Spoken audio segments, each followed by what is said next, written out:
Hey, this is Charles with Rocky Mountain ATV MC. Today I'm going to show you how to replace the brake shoes on your motorcycle.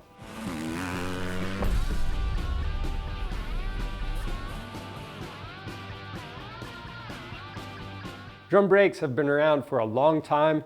They're not as common as they used to be, but these brakes are still found on some newer dirt bikes and street bikes. So for that reason, we're going to show you how to replace these brake shoes. It's a pretty quick and simple process, so we'll guide you through that. If you want to know any diagnostic stuff or how to get the best performance, we do have a separate video just on that other stuff. But for now, let's jump into this. To do this job, we're going to need a few common hand tools, some safety glasses, rags, rubber gloves.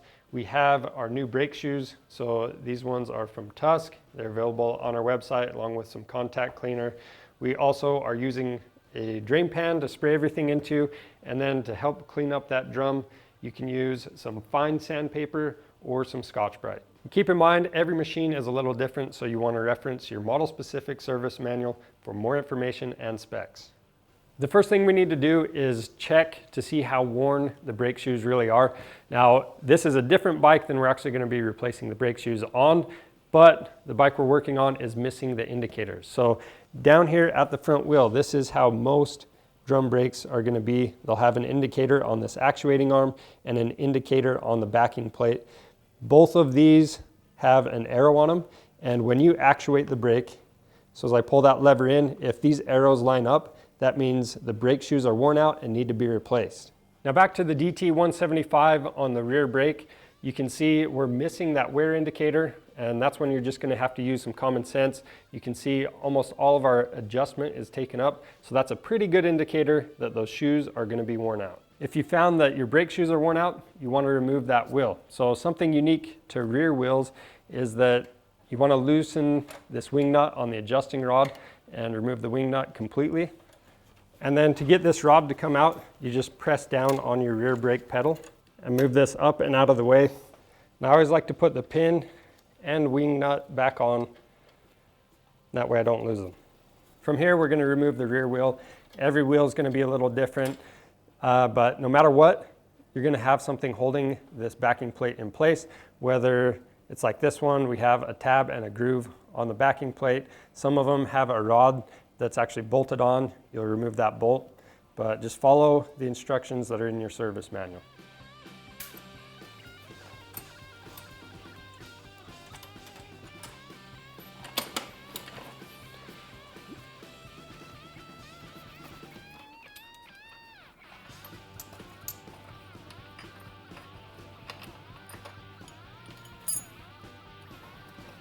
When you take it out, also make sure you keep track of any spacers. With the wheel on the bench, we're going to remove the backing plate from the wheel. And before I remove these pads, I'm actually going to show you the brake shoes compared to a new set. You can see we have some shiny spots on the old ones. That's glazing, and if your shoes are glazed, they're not going to stop as well as a brand new shoe would. Next, we're going to remove the shoes from our backing plate. There's several different styles. This style right here is the most common style, but sometimes you'll have a cotter pin and washer down on this anchor. You'll need to remove that. Sometimes you'll have two anchors, and there's even one style that has a U-spring. And to get the U-spring off, what you would have to do is pull on your actuating arm, and then you can use a screwdriver to pop up that spring, and then you can remove the shoes. But for us, all we're going to do, we'll lay this flat, and we're going to rock one side of the shoe up. That's going to release all the spring tension, and then we can just pull the shoes right off. Now with the shoes off, we're going to clean this backing plate up. We're just using some brake cleaner. Now we need to prep our new brake shoes. So the round part, this goes towards the anchor. The flat part goes to the actuator. And then we have two new springs that come with the shoes. The open ends of these springs will be facing away from the backing plate. And we'll install the springs before they're ever on the backing plate. All right, now that we have both springs in place, we can install these onto the backing plate. Now keep in mind, you want to make sure you have no oil or grease on your hands. If you're worried about that, you can use some masking tape on the shoe surface. But our hands are clean, so we're going to start at the anchor and we're just going to spread that apart and work it into place. Now there will be a little tension. Just be patient and work one shoe on at a time. So once it's on the anchor, I can then spread this top where it goes on that actuating arm and then slide it down into place. At this point, our brake shoes are ready to go back into the wheel, but if you're working on a different machine that uses cotter pins, make sure you use a new cotter pin. The next thing we need to do is clean up our drum. So with this, you can actually see ours has some rust buildup on there. If you're in the same position we are, you can clean that up using either some Scotch-Brite or some fine emery cloth. But when you do that, just take it easy. You don't want to damage anything. Now that we have the drum cleaned up, we need to inspect it to make sure we can reuse it. So if there's a big groove right where my finger is, this is where the brake shoe ends towards the outer end of that drum. If there's a big groove there, then you're going to have to replace the hub. And then the other check you can make is run your fingernail across the inside of that drum. If you feel any deep grooves that your fingernail catches on, again, you're going to want to replace that hub. But for us, ours is looking good, so we're going to reuse this and install the wheel. Now as you go back together with the wheel, make sure you get all the pieces oriented correctly. That includes our backing plate that has the groove in it. Make sure that lines up with its locating tab. Then we'll reconnect the brake rod and we're going to wait to adjust this until we've adjusted our chain. Now that we have the chain adjusted and our axle nut tightened down, we can adjust the rear brake using this wing nut. So you'll tighten this in until you feel some slight drag on the rear wheel when you're spinning it. Once you feel that slight drag, you want to back this adjuster off 3 to 4 clicks. And that's going to give you the minimum clearance you need between your brake shoes and the brake drum.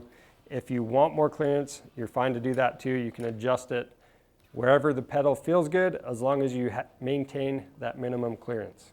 Now the steps to replace the front shoes are almost identical. The only difference is some bikes are going to have the Speedo cable, so make sure you remove that. And then the brake cable is held in place with some jam nuts.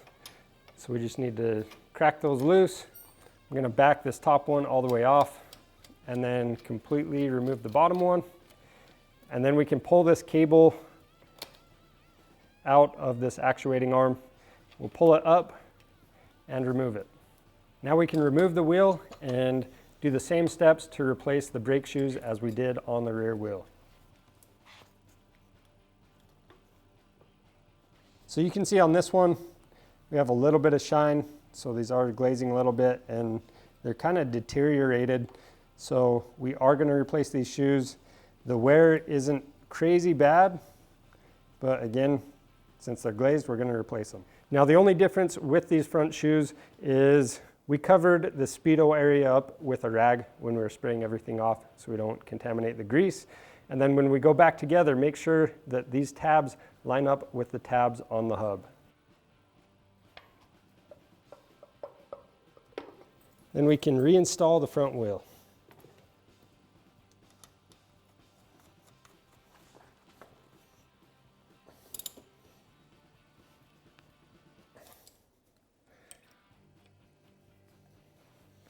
We'll make the main cable adjustment using these 2 jam nuts, and then we'll do the final cable adjustment up at the lever.